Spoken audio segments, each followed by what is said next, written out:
Hello guys, what's going on? Tommy here. Quick video today. I'm going to show you the Sharkoon PSU. It's the, let me read it, SilentStorm SFX Gold, 500 watts power supply. It's full modular and here it is. It's pretty heavy for the size. It's a SFX, so it's more small form factor for ITX cases.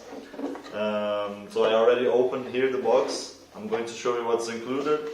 So aside from the box, we have the manual here.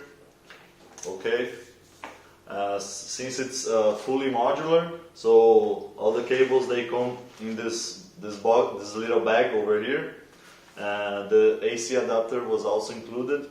Really cool. They include these cable ties for cable management, the screws for assembling it to the case, and some like 4 very little screws. I'm not really sure what they are, but everything you need it's included.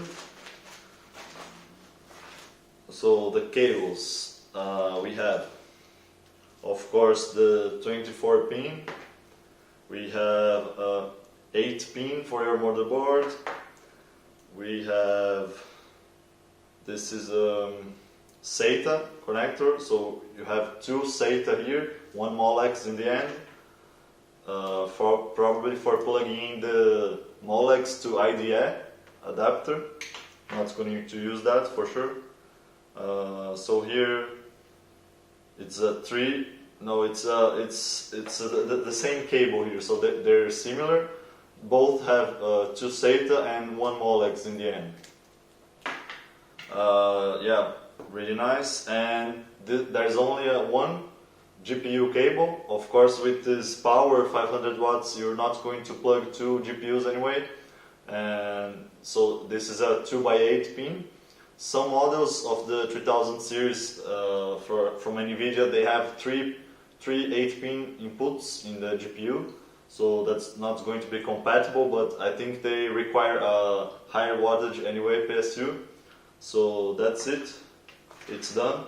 Simple video, no benchmarks, nothing. Just wanted to show you what's included in the box. And the PSU itself, it feels really solid. It's heavy. And I'm going to use it in my personal build. So stay tuned if you want to watch it. It's going to be pretty nice. And thanks for watching.